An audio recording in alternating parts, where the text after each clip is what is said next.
YSRCP social మీడియాలో ఒక post చక్కర్లు కొడతా ఉంది. జగన్మోహన్ రెడ్డి ప్రజల్లో తిరుగుతూ ఉంటే వాలంటీర్లందరూ జగన్మోహన్ రెడ్డి దగ్గరికి వెళ్ళి, అన్నా జగన్ అన్న నిన్ను వదులుకొని మేము చాలా తప్పు చేసామన్నా, చంద్రబాబు నాయుడు 10,000 ఇస్తానన్నాడని చెప్పి చంద్రబాబు నాయుడుకి ఓటేసి మోసపోయామన్నా, మమ్మల్ని కాపాడన్నా, మమ్మల్ని ఆదుకో అన్నా, నువ్వే మాకు దిక్కన్నా అంటూ వాలంటీర్లందరూ జగన్మోహన్ రెడ్డి దగ్గర వాపోతున్నట్టు సోషల్ మీడియాలో ఒక పోస్ట్ చక్కర్లు కొడతా ఉంది. అసలు వాలంటీర్లు మోసం చేసింది ఎవరు? జగన్మోహన్ రెడ్డా లేక చంద్రబాబు నాయుడు గారా?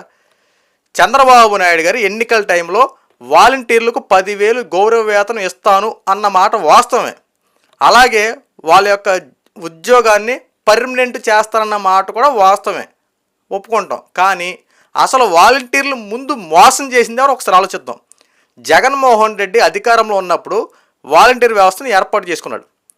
సుమారు 2 లక్షల పైచిలుకులు వాలంటీర్ వ్యవస్థను ఏర్పాటు చేసుకొని, గ్రామ వార్డు సచివాలయం సంబంధించి వాలంటీర్ల వ్యవస్థను ఏర్పాటు చేసుకొని వాళ్ళకి గౌరవ వేతనం 5,000 రూపాయలు ఇచ్చాడు. వీళ్ళు గవర్నమెంట్ ఉద్యోగస్తులు కాదు, ముందు గుర్తుపెట్టుకోండి. ఈ వాలంటీర్లు అని ఎవరైతే పిలువబడుతున్నారో వీళ్ళు గవర్నమెంట్ ఉద్యోగస్తులు కాదు.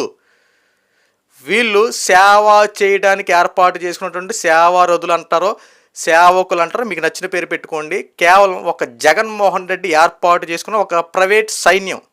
ఒక రకంగా చెప్పాలంటే వీళ్ళు జగన్మోహన్ రెడ్డికి అండర్టేకింగ్లో పనిచేయడానికి ఏర్పాటు చేసిన ప్రైవేట్ ఉద్యోగస్తులు. ఒక్క మాటలో చెప్పాలంటే వీళ్ళకి గౌరవ వేతనం 5,000 ఇచ్చుకుంటూ జగన్మోహన్ రెడ్డి 5 సంవత్సరాలు చేసుకుంటా రెడీ చేసుకున్నాడు. కానీ జగన్మోహన్ రెడ్డి ఈ వాలంటీర్ వ్యవస్థను ప్రతి సంవత్సరం రెన్యువల్ చేయించాలి. ఇప్పుడు జగన్మోహన్ రెడ్డి ప్రభుత్వం 2019లో వచ్చింది. వీళ్ళు వాలంటీర్ వ్యవస్థని పోనీ 2020లో స్టార్ట్ చేశాడు అనుకుందాం. మీకు ఒక ఎగ్జాంపుల్గా చెప్తున్నా. 2020లో స్టార్ట్ చేసుకుంటున్నాడు అనుకుందాం. 2020 నుండి 2021కి సంవత్సరం. అంటే ఆ సంవత్సరం అంతా వీళ్ళని ప్రైవేటు ఉద్యోగాలు ఇస్తున్నట్టు, వాళ్ళకి జీతం ఇస్తున్నట్టు ఇవన్నీ బిల్లులు పొందుపరచాలి. ఎక్కడి నుండి ఇస్తున్నాడు? గవర్నమెంట్ సంబంధించిన నిధుల నుండి జగన్మోహన్ రెడ్డి వాళ్ళకి జీతాలు ఇస్తూ ఉన్నాడు. ఈ జగన్మోహన్ రెడ్డి ఏర్పాటు చేసుకున్నటువంటి ఈ సైన్యానికి అలాగా ప్రతి సంవత్సరం రెన్యువల్ చేయించాలి. ఎలక్షన్లకి ఇంకా 6 నెలలు ఉందనగా జగన్మోహన్ రెడ్డి 2024 ఎలక్షన్లు జరిగే టైంలో ఒక 6 నెలలు ఉందనంగా 2023 మార్చ్ ఆ టైంకి అనుకోండి, అప్పటికే వాలంటీర్ వ్యవస్థ రెన్యువల్ అయిపోయింది. 2024 సంబంధించి రెన్యువల్ చేయించలే. జగన్మోహన్ రెడ్డి ఎలక్షన్లకు 6 నెలల ముందే ఈ యొక్క వాలంటీర్ వ్యవస్థను పక్కన పెట్టేశాడు.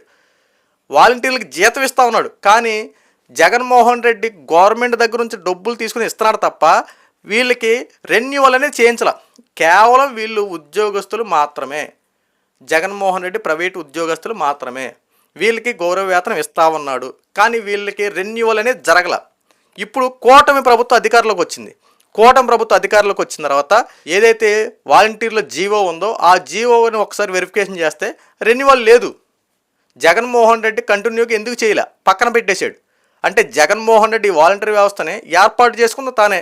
వద్దని చెప్పి పక్కన పడేసింది జగన్మోహన్ రెడ్డి.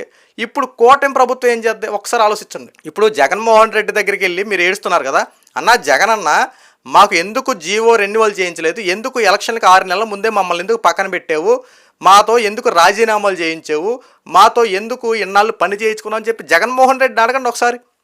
మీరు ప్రశ్నించాల్సింది చంద్రబాబు నాయుడు గారిని కాదు, ముందు మీరు ప్రశ్నించాల్సింది జగన్మోహన్ రెడ్డిని. ఎందుకు వాలంటీర్ వ్యవస్థను రెన్యువల్ చేయించాలా?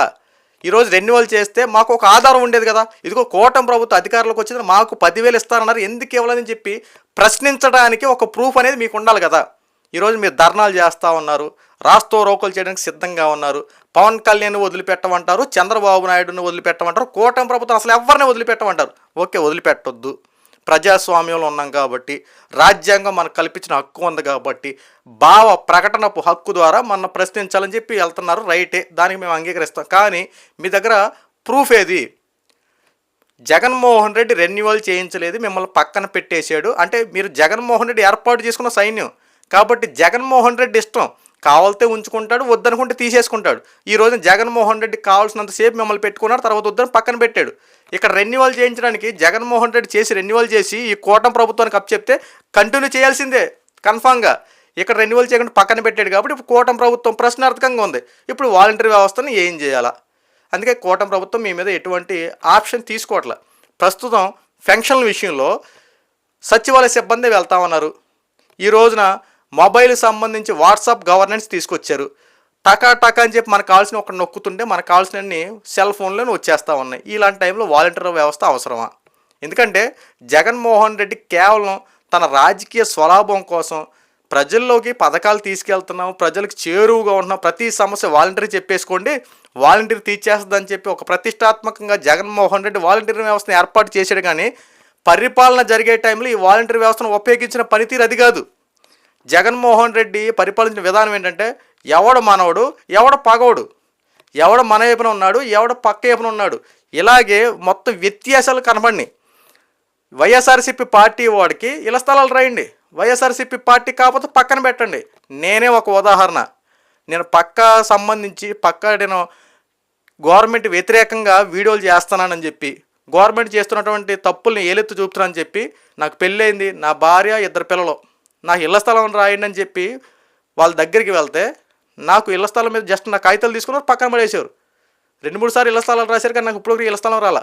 మరి నేనే ఒక బాధితుడిగా ఎవరి దగ్గర ఎందుకు? నేనే కదా. అంటే ఇక్కడ పార్టీ భేదాలు చూపించారన్న వాళ్ళు ఎటువంటి సందేహం లేదు. మా నాన్న ఒక రైతు, వీళ్ళు రైతు భరోసాకి అప్లై చేయమని చెప్పి వాలంటీర్ల దగ్గరికి వెళ్తే కాగితాలన్నీ తీసుకున్నారు, రైతు భరోసా లేదు. మా పక్కన వాళ్ళకి వస్తాయి, అటు వచ్చే వాళ్ళకి వస్తాయి, ఇటు వచ్చే వాళ్ళకి వస్తాయి, మాకెందుకు రావట్లా?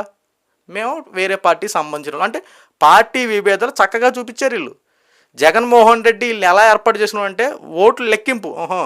ఇన్ని ఓట్లు ఉన్నాయా, ఇంతమంది ఉన్నారా, ఓకే వీళ్ళు మన వాళ్ళకి ఇన్ని చేయొచ్చా, వీళ్ళు చేయకూడదా, చక్కగా ఏరేసి పరిపాలన అనేది ఎలా సులువుగా చేసుకోవాలని చెప్పి అనుకున్నారు. కానీ ప్రజలు అనేవాళ్ళు ఉన్నారు కదా, ప్రజాస్వామ్యంలో మనం ఉంటున్నాం కదా, ప్రజలకి ఏది అవసరమో ఏది అవసరం కాదో ప్రజలే నిర్ణయించుకుంటారు కదా, అంతిమ తీర్పు ప్రజలదే కదా. అందుకే జగన్మోహన్ రెడ్డి చేసినటువంటి ఈ వ్యతిరేక పరిపాలనని నిరసిస్తూ ప్రతి ఒక్కరు ఓటు అనే ఆయుధంతో ఎక్కడ బుద్ధి చెప్పాలో అక్కడ జగన్మోహన్ రెడ్డి బుద్ధి చెప్పారు. ఇందులో భాగంగానే వాలంటీర్ వ్యవస్థను పక్కన పెట్టారు. ఇప్పుడు ఇదే వాలంటీర్ వ్యవస్థ ద్వారా డేటా చోరీ అవుతుందంటూ కొన్ని వార్తలు వచ్చాయి. అది కూడా నిజమేమో. ఎందుకంటే పవన్ కళ్యాణ్ గారు ఒక వారాహి బహిరంగ సభలో ప్రస్తావిస్తూ వాలంటీర్ వ్యవస్థ ద్వారా డేటా చోరీ అవుతుందని చెప్పి ఈ అంశం మీద మాట్లాడారు. సో ఖచ్చితంగా కొన్ని కీలకమైన ఆధారాలు ఉండబట్టే ఏదైనా అంశం గురించి తెరలేపుతారు. ఈ రోజున మీరు వాలంటీర్లు ధర్నాకి చేస్తూ ఉన్నారు, చంద్రబాబు 10,000 ఇస్తారని మోసం చేశాడు, వాలంటీర్ వ్యవస్థను పక్కన పెట్టేశారని చెప్పి మాట్లాడుతున్నారు కదా.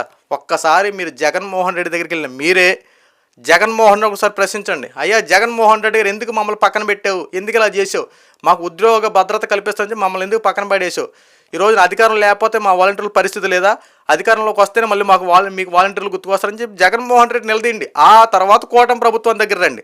అసలు జీవో ఎందుకు ఇవ్వలేదు, ఏం చేయలేదు, ఈ ప్రశ్న మీద కొద్దిగా ముందు జగన్మోహన్ రెడ్డిని ప్రశ్నించిన తర్వాత అప్పుడు కూటమి ప్రభుత్వం దగ్గర రండి. సో వాస్తవాలు ముందు తెలుసుకోండి. ఈ వీడియో మీకు నచ్చితే లైక్ చేయండి, షేర్ చేయండి. ఇలాంటి మరిన్ని అప్డేట్స్ కోసం మన ఛానల్ సబ్స్క్రైబ్ చేసుకోండి. Thank you.